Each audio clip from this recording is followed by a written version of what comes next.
fiction, science fiction, horror, fantasy, crime, LGBT, thriller. You have now entered the House of Mystery with your hosts, Eric Shapiro, David North Martino, John Copenhaver, and Al Warren. Heard on KCAA 106.5 FM Los Angeles, 102.3 FM Riverside, and 105.0 AM Palm Springs. Welcome back to the House of Mystery, and of course, I'm Al Warren. My co-host today is Mr. Michael Butterfield. How you doing, Michael? I'm doing well. How are you, Al? I'm always good. Even when I'm bad, I'm good. I'm glad to hear that. Yeah. So you're driving around San Francisco making a show. Yes, I'm not allowed to talk about a lot of the details yet, but yes, I was working on a Zodiac show in San Francisco in December.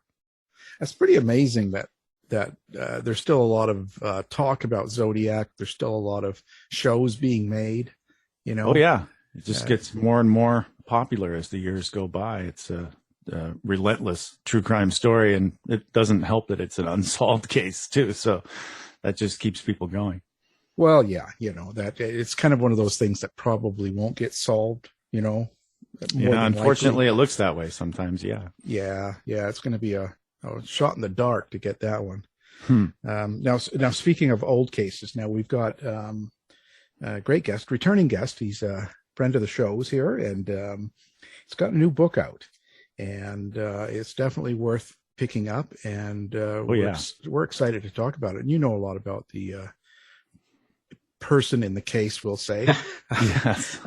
So now the book's called Shadow Man, and our guest is the author, and it's Ron Franscell. Thank you for being here, Ron. Hey, I wouldn't be anywhere else. Thank you for having me, you guys. Oh, it's a pleasure. It's good to get good writers and people that, you know, that really do research and get involved in a case, and you learn so much, you know. And then you call me. Yeah. Oh, okay. When you can't get a hold of those guys, you call me. Yeah. Well, yeah, you know. All right. When in doubt. Well, but that brings me to this, like because I know writing myself, you have to really get into the case, so to speak, and you do a lot of research, you meet a lot of people, you kind of get involved, and you go all around and stuff. When you finish a book like this is a grisly case, and it's pretty, you know, harrowing, I guess you'd say. So, but when you finish this and you get it to the publisher and you're done, do you find that process has changed you each time you do a book like this? You know, that's a good question that I get a lot, and it's kind of interesting. For me, I spent 30 years as a journalist, much of that at the Denver Post, and some piece of that covering the War on Terror from the Middle East. So in that time, I've just learned pretty well to compartmentalize all my emotions, all these things that you feel and you see, because that's what you need to do to tell these kinds of stories, whether it's in newspapers or in books. And of course, now I'm into the books. I've got to tell you, the sight of a dead child touches a deep down part of me. But the best thing I can do is to tell her story, not stand there crying. A whole family killed by a drunk driver. Their bodies are still in the wreckage. That tightens my jaw in a way that my teeth might break. But, weeping about it just makes me look away. And I can't look away because I have a job to do. I'm old now, and I write books about ordinary people who shouldn't have died, but sometimes they died in spectacularly grisly ways. Sometimes I want to cry, but I can't without losing some of that spark that I need to put in to their words, not weeping. So I keep telling myself I'll cry later, but never seems to come. Later never seems to come. Right. Well, there's always another story, right? Yeah. There's always one right behind it. Doesn't matter. And when you talk about, well, you finish a book, you kind of never finish it. You might put the end on your manuscript, but then you send it to an editor who has comments and proofreaders who have comments, and then ultimately reviewers and interviewers, and then it comes out and you're dealing with that. By that time, you're really into another one.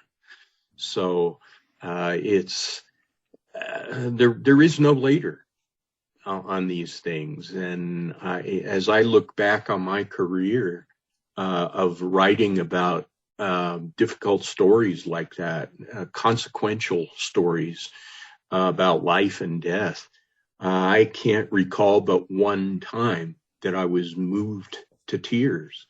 And I think that's just an effect of that compartmentalization. It happens to journalists as much as it happens to cops, to medical examiners, to those people who are on the front line of that awfulness.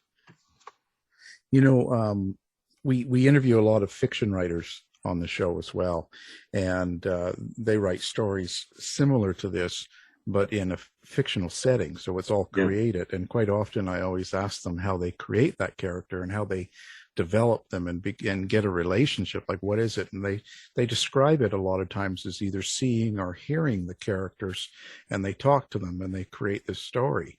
Now, it's not that way for nonfiction. It's not that way for true crime. But how do you hear the people in your story? How does that work for you? Well, first of all, if any writer starts hearing those voices, that's called schizophrenia. I don't buy the conversations with fictional people. I know what they're saying, though, is that they're thinking in the stead of somebody that they've created.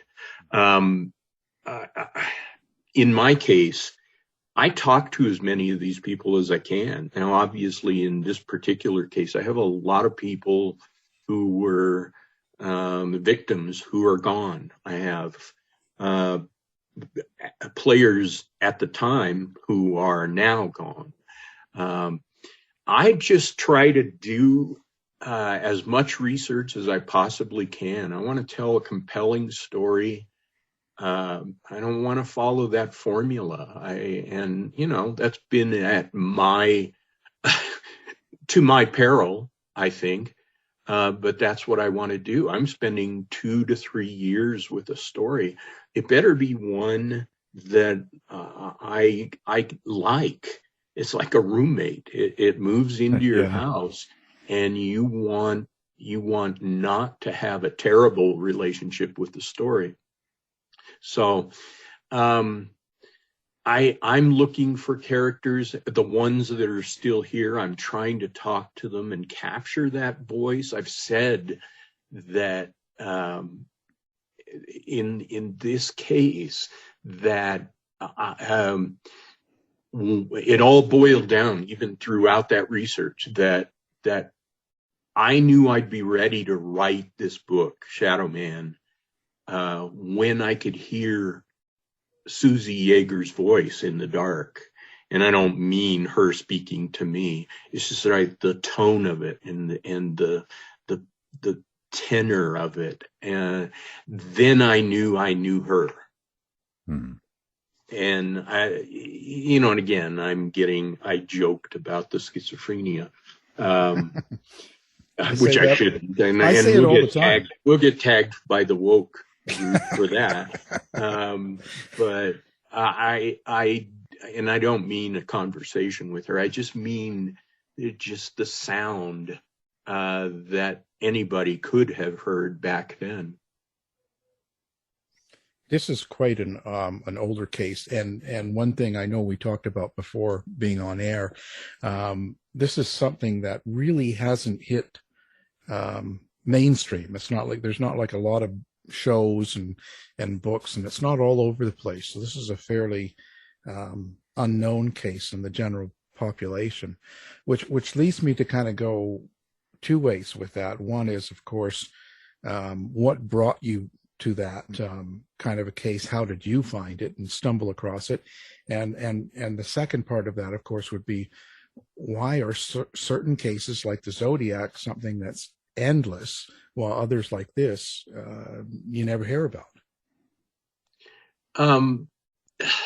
You're right. It hasn't of course, sort of seeped into the public consciousness the way a lot of stories have. Part of that is that it happened nearly 50 years ago, but that's not that long when you consider that, there's hardly a primetime TV drama or a movie mystery or a crime book that doesn't feature profiling in some form. Mm-hmm. And it's easy to think that cops have always been intuitive about the bad guys that they're chasing. In fact, it's less than 50 years ago that two FBI agents formulated this idea that you could look at crime scene evidence and deduce certain things about the behavior and the psychology of the perpetrator. So Shadow Man's about these two these pioneering profilers, these FBI agents, how they conceived the first ever criminal profile in the early 1970s, and how that helped a frustrated agent back in Montana who had no leads, no witnesses, no suspects in a couple of grim Montana murders. And of course, by the end of the story, they all discover that they've been unwittingly dealing with something that was far bigger and far darker than they ever imagined. I heard about it while I was reporting for the Denver Post. I was a senior writer in charge of writing about the evolution of the American West, and I came across sort of a two-sentence mention of this case. Basically said it's about a kidnapping that resulted in the first profile. And I thought, oh, well, that sounds interesting. I'll look into it someday. And I set it aside. It was, I don't know, maybe a decade or more later that I came back to it. And by that time, well, at that time, I sort of discovered it was more than a kidnapping. It was much more. It was this grotesque series of crimes in a part of the country where I grew up. I'm a Wyoming kid. This was in Montana. They're sort of the same place with a border in between.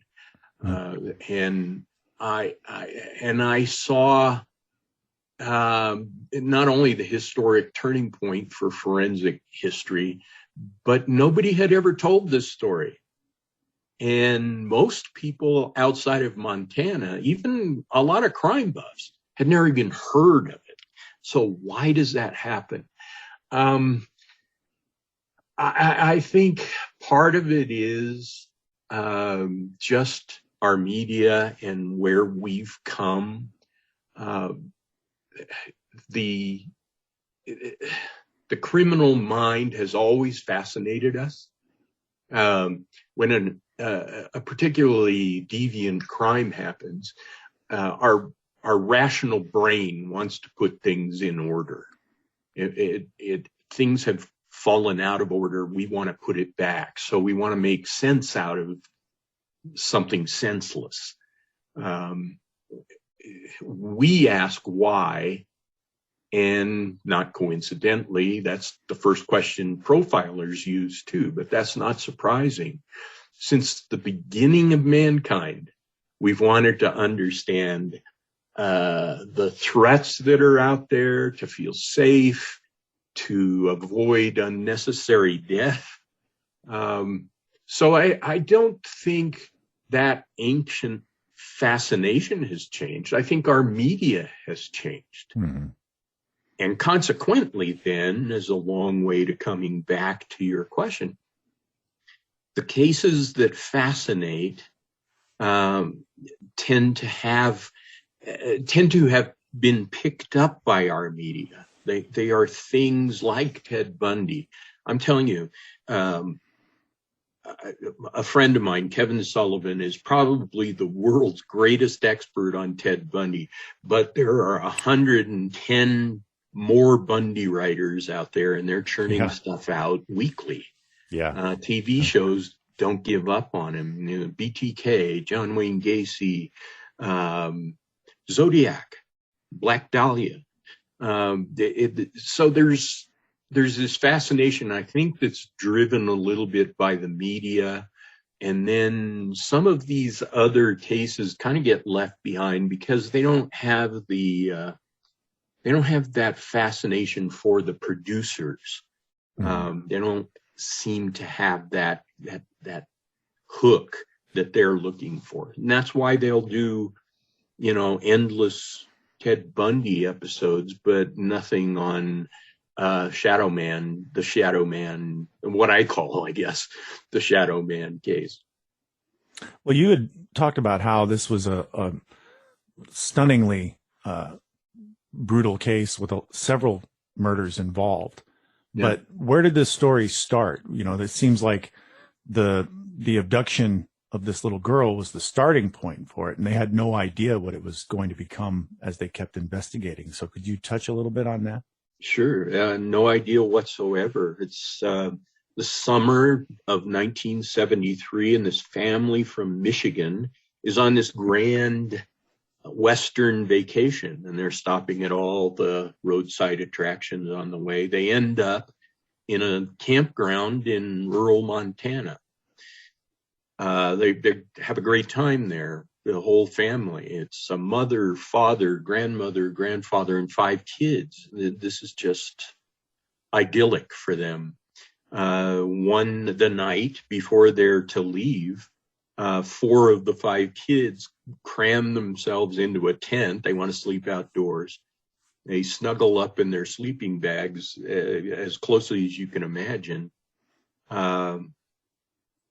And the next morning, one of the kids wakes up and feels a breeze and notices that there's a large hole in the back of the tent, and that her 7-year-old sister is gone.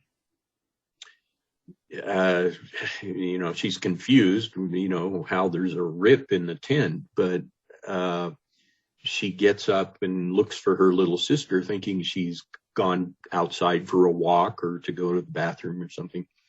But she's not there. And the big sister raises an alarm, and the whole family, everybody else in the campground is aroused, and everybody's looking for this little girl, but she is not around. So the sheriff is called. The sheriff's deputies get out there. They have a gut instinct that this isn't a little girl wandering off. They call the FBI. The FBI has to get involved under federal law in cases like this. Goes back to the Lindbergh kidnapping. At that point, the largest search, the largest manhunt in Montana history is mounted. 1,000 people, mostly volunteers, are out literally beating the bushes looking for this little girl, and they find nothing. So as the week unfolds, as the next month unfolds, and the month after that, and finally months and months, this FBI agent who's leading the investigation, a guy named Pete Dunbar, is growing ever more frustrated because he's got nothing. No good leads. No, as I said, no good leads. No witnesses. Certainly no evidence. They the only evidence they have is that whoever took little Susie Jaeger had cut a large hole in the back of the tent, pulled her out of the tent, and then disappeared to a parking lot maybe 100 yards away and then left. They saw a trail, a sort of vague trail of footprints going off through the dew in the grass toward that parking lot. That was their only real clue. And wasn't excuse me for interrupting. Yeah, wasn't there a report that someone had seen a truck in that area? There were reports that earlier somebody had seen a truck, but there were reports galore. I mean, as the days went on, they were getting hundreds of reports. And part of it is that the little towns nearby, like little towns are known to do, believe that everybody knows everybody. And so if you had a deviant person like that everybody would know. So by extension, it must be an outsider. Yeah. And you got to put yourself in the time. The Manson trials have ended, within the last couple of years before this. Watergate is going on. The Vietnam War has roiled the culture for years. The counterculture has not only peace and love hippies, but it has a darker side with the Black Panthers and the Weather Underground. To the rural Montanan, probably to rural people throughout the West and many other places, the world seemed to be falling apart. And their world seemed sane right there in their little spaces. But the rest of the world was falling apart. So again, that must mean that somebody from that world, that crumbling world out there, must have done this. And so a lot of tips were coming in about Volkswagen buses with long-haired kids in them, and maybe there was a child in there, and somebody having seen a truck in a rural Montana campground wasn't a particularly notable kind of observation. I mean, you want to say, and what? And what's the next thing? But that was it. Somebody had seen a truck. And to be fair, somebody had also seen a couple of different cars with kids in them, and, a Volkswagen bus and all kinds of, they had many reports. So, there was nothing. The FBI felt that, they obviously wanted to have more, but they didn't. And that was a frustration for Dunbar, his partner, and local law enforcement. Well, and it's one of those stories where, you think about what this individual did, cutting a hole in a tent in the middle of the night and just taking a child. It's very brazen behavior. So for these investigators, most of what they had to work on was just behavioral analysis. So you want to talk a little bit about how that started? Well, you're right. They had only their gut instincts to go on. Many of them, I would wager none of them had ever worked a case like this. It's not typical even today. There were 8 months later, after Susie disappears, a teenage girl in a nearby small town, a 19-year-old waitress named Sandra Smulligan, goes missing. At that point, nobody's thinking that these two things are related. They're just the disappearances of two different human beings, but they're not even placing them, on the same desk. Nobody's thinking that. It's just the disappearance of a teenage girl. But during their searches for her, they find her car hidden in a barn on a very remote, abandoned ranch. As they begin then to search more in a more precise way, they find bones. They find shards of bones, and these bits show some charring, and they've been scattered all over this ranch as if by the wind. So they collect what they can and they send it off to the Smithsonian, which gets back and says, indeed, these bones belong to a young female in the teens or early 20s. Given the proximity to the car, they believed that they had the remains of Sandra Smulligan. But the Smithsonian also told them that among those shards and pieces of bone are other pieces of bone that belong to a much younger female, under 10 years old.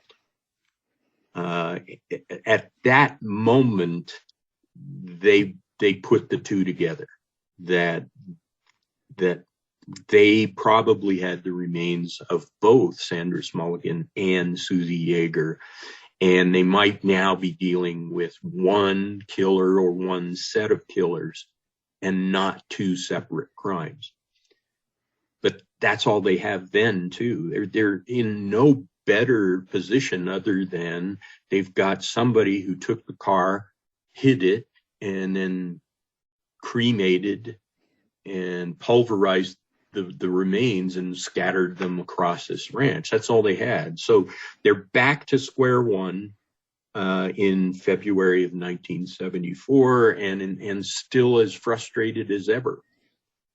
That lead agent who on this case, Pete Dunbar, has to go back to Quantico for some ordinary, regularly scheduled training. And while he's back there, he happens to attend a workshop in Quantico put on by these two fellow agents. One, a guy named Pat Mullany, was trained in psychology. The other, named Howard Teten, was known as one of the FBI's premier crime scene investigators. And they believed, as I said earlier, that there was something they could tell about the unknown subject, the unsub, which everybody knows because of TV. And it intrigued Dunbar because he didn't have anything else. He didn't even have much evidence. So he followed these guys after the workshop down to their basement offices and presented his case. Ultimately, they decided that maybe this was they had never put together a profile. It was the whole idea was considered by none other than J. Edgar Hoover himself to be hokum, the pure black magic, and he didn't like it. So these guys sort of stayed under the radar, talked amongst themselves. But then Hoover died and more progressive leadership came in, and they were given a longer leash. And that's when they started doing these workshops. So when Dunbar comes to them in their basement, they think this might be a good case to start to do their first profile. And it ultimately happened, but the fact is they thought it was a kind of low risk case, right? It was one where it was a good test. It wasn't a mass murder. It wasn't, somebody like Juan Corona or Dean Coral, where you have dozens of dead. They just had a couple of presumed murders in rural Montana without a suspect. And so they thought that it was an easy beginning, or at least a low risk beginning. So there were things that came out in their profile that were just as you say, and I think that they had no roadmap. There were no rules. There was no database.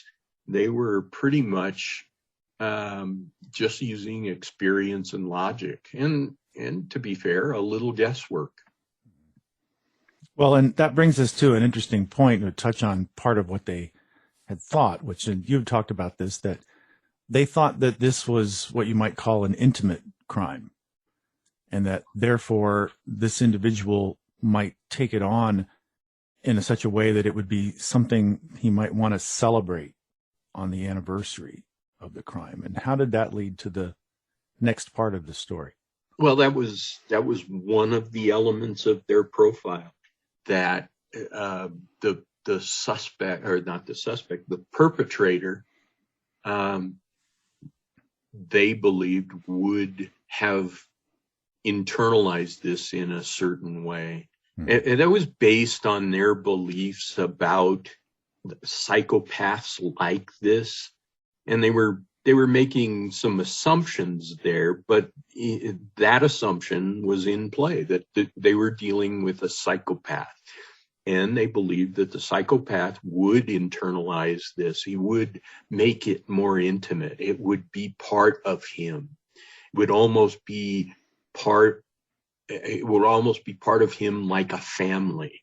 And so you're right. They predicted that he would mark some anniversary the way you and I mark birthdays or wedding anniversaries, that kind of thing. So they alerted Dunbar, they alerted his team that this might happen.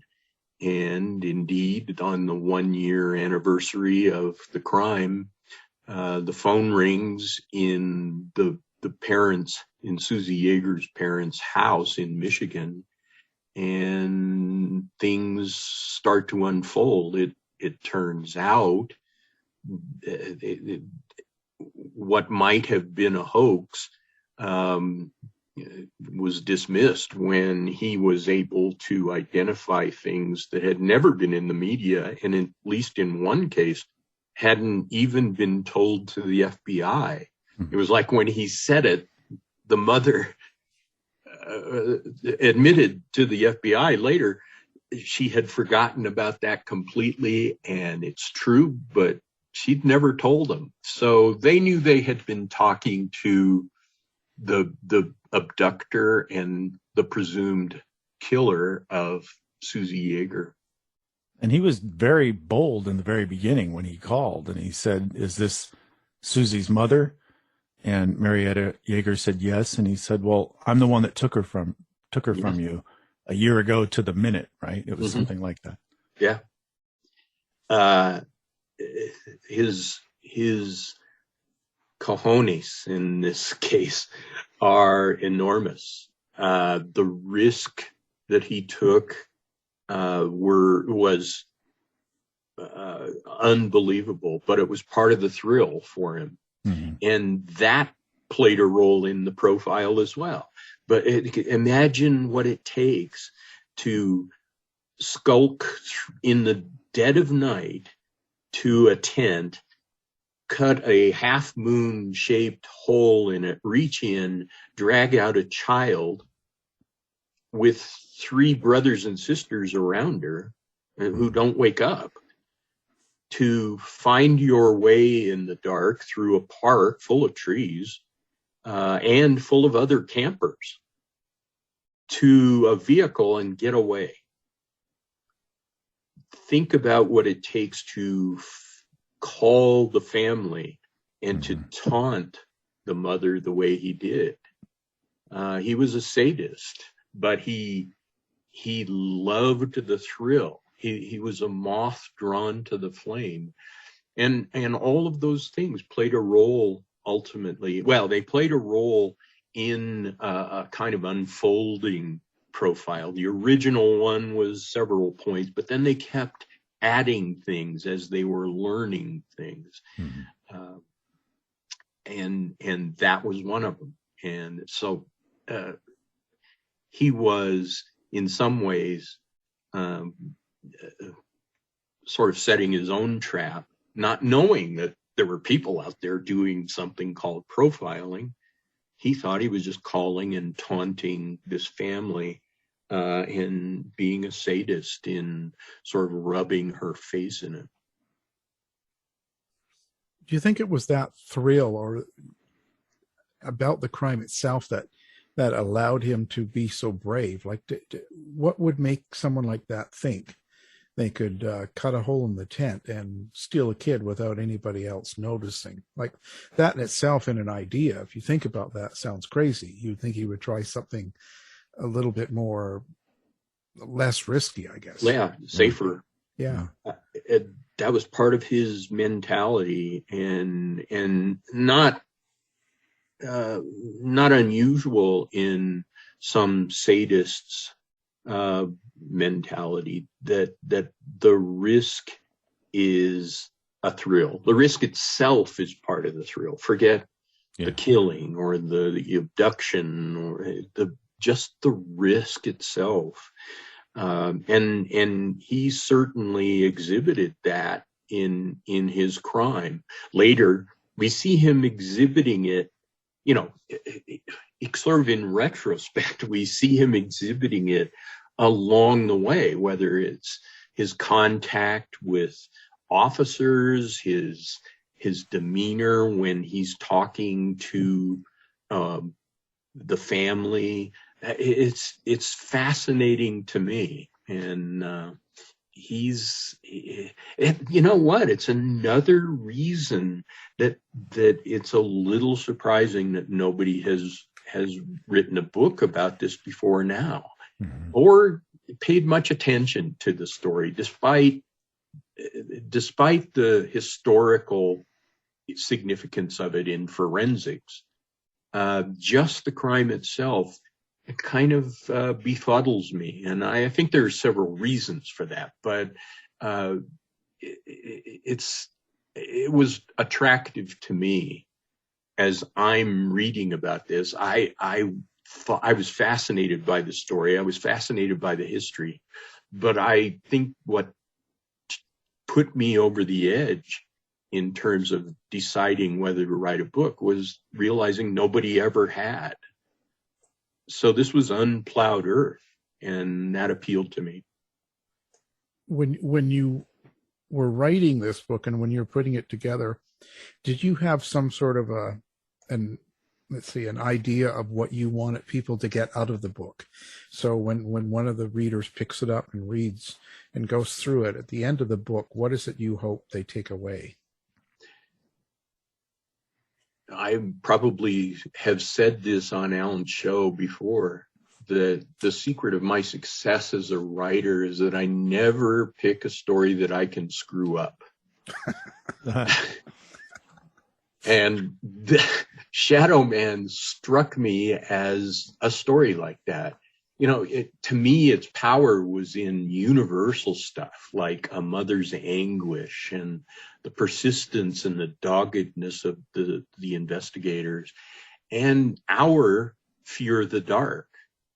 It was all of those things. And I wanted to tell a story. Like I said, I wanted to tell a consequential story, as I have wanted to do throughout my crime writing career.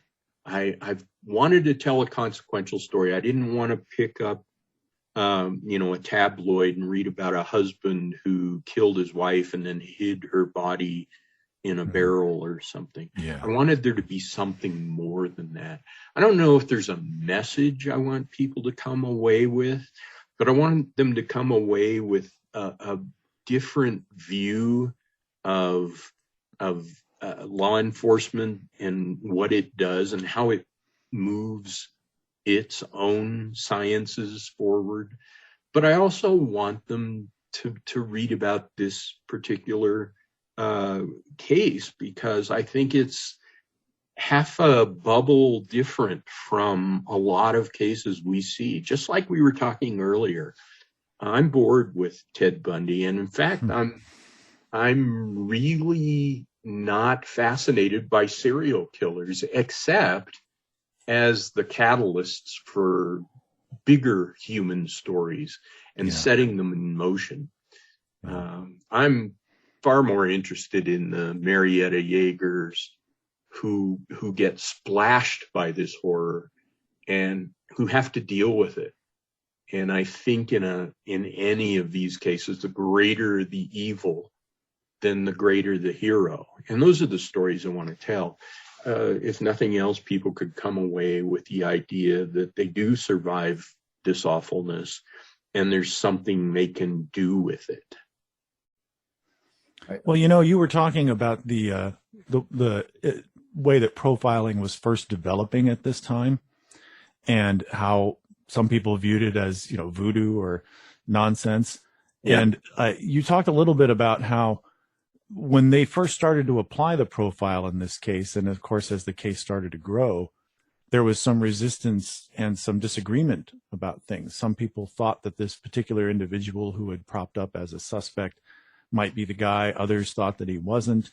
If I remember correctly, he had taken a lie detector and truth serum and denied any involvement in the crime. And some people seemed satisfied by that. Could you talk a little bit about how that battle sort of started and how it went? Yeah, and it was really months after the profile before things really started to take shape. Up to that point, the main suspect, they had a lot of people of interest. One guy's name kept popping up. He was a former Marine, well-spoken,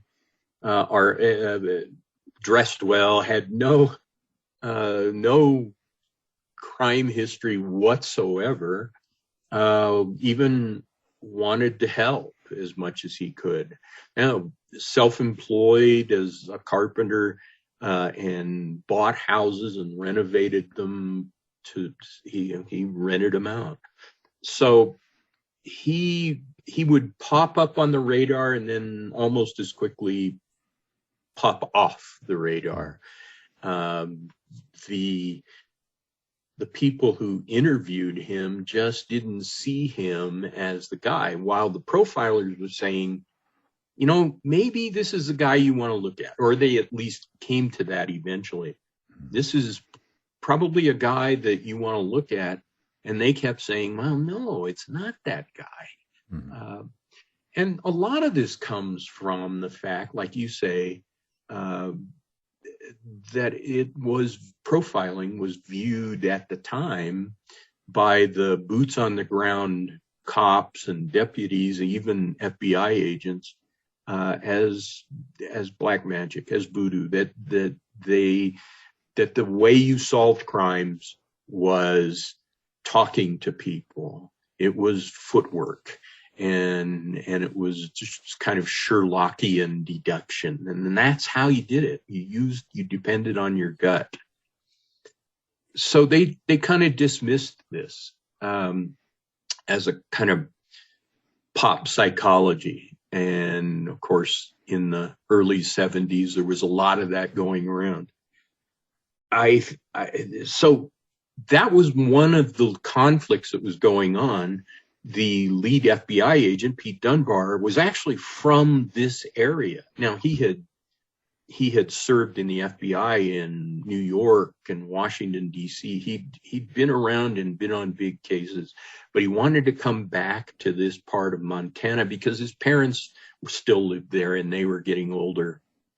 So he was sent back out to Western Montana.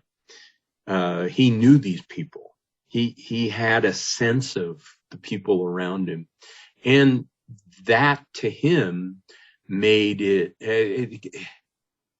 elevated his view of how this should go, because he knew more he wasn't an arrogant. That's not what I'm getting at. He was a guy who felt like he understood these people, and a couple of guys back in Virginia couldn't understand them or weren't factoring that in.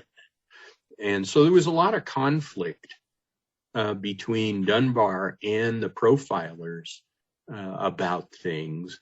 It wasn't always consequential, but it did end up with this particular guy who would get on the list, and Dunbar would talk to him and say, this couldn't be him. And as you point out, he actually took 2 lie detector tests and the truth serum test and passed, it's cliche to say with flying colors, he passed in such a way that there was no indication, not even the slightest blip, that he was being deceptive. And that weighed heavily with Dunbar. He felt that couldn't be done. The profilers said, well, yes, it can. If you give a lie detector test to a psychopath, he is likely to pass because he's wired differently. So his body doesn't react in the ways we expect ordinary people. And it might not react in a way that indicates he's lying.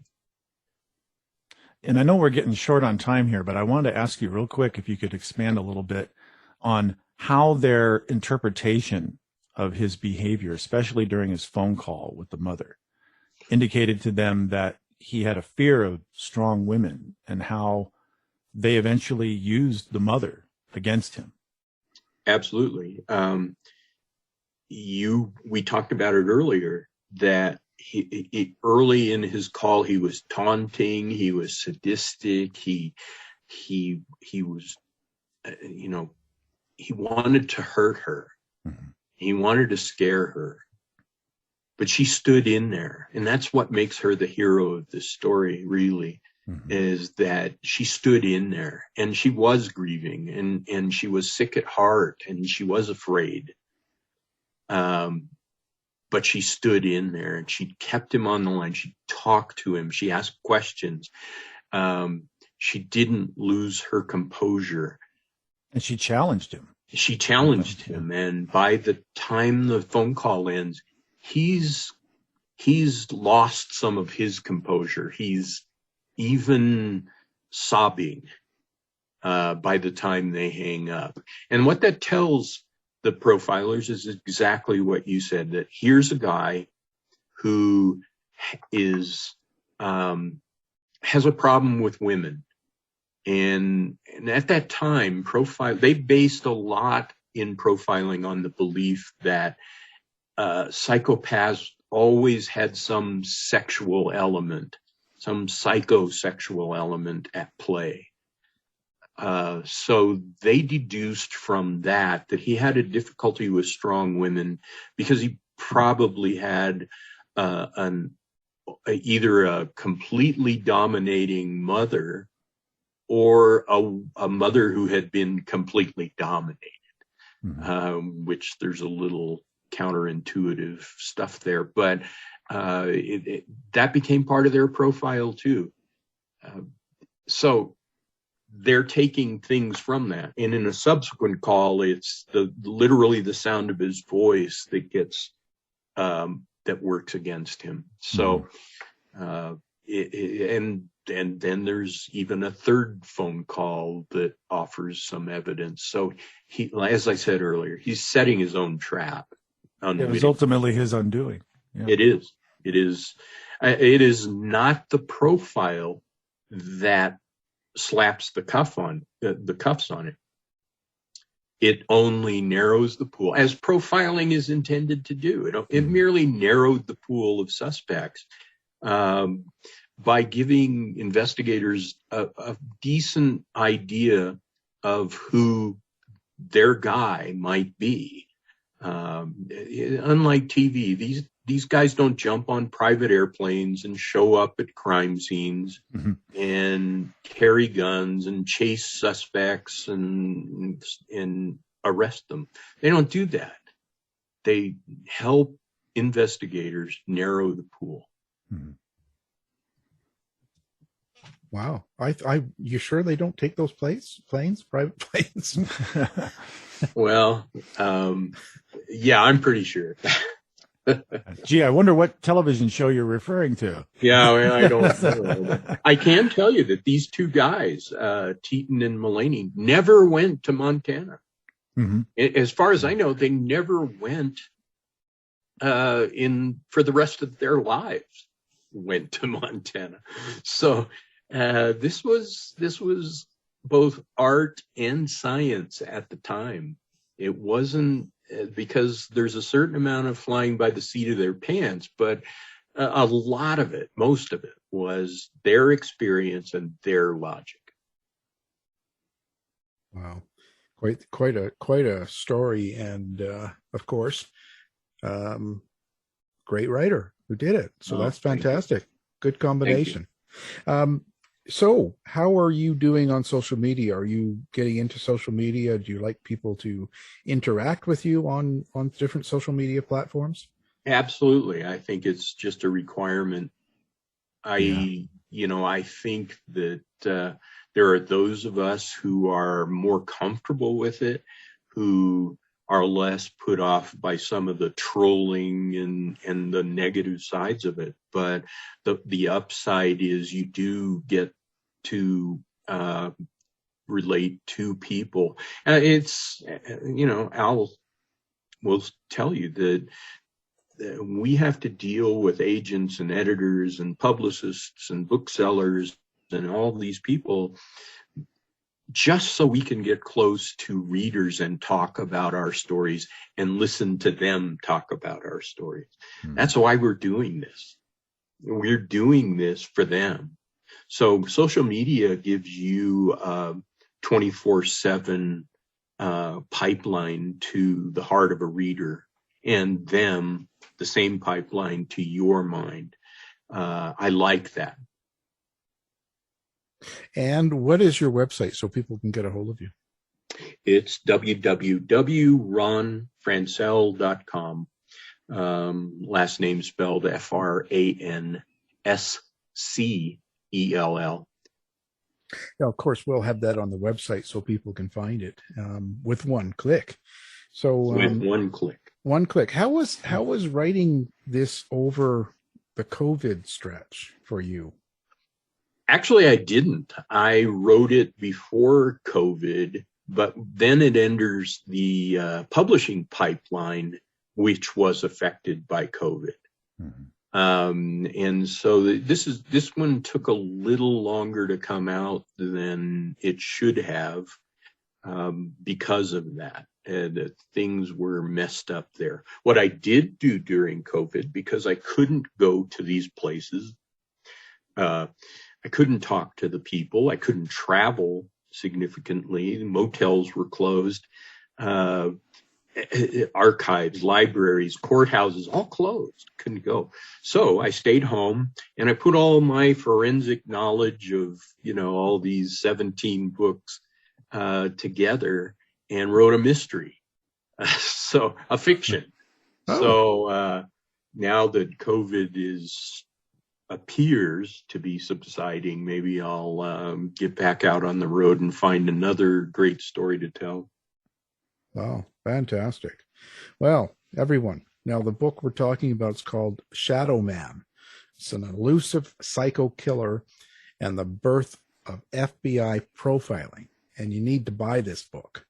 You can't miss it. Yeah, and I should say for the listeners, there's a lot more to this story, and we didn't want to spill all the beans here today on the show. So get the book and find out, because there's a lot more going on here.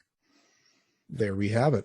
So thank you, guys. Again, our guest, Ron Franscell, thank you for taking the time to talk to us about your new book. Hey, thank you for making time for me. It's a great story to talk about. Get the latest news and opinions from Eric Shapiro from the House of Mystery website in the Shapiro Report.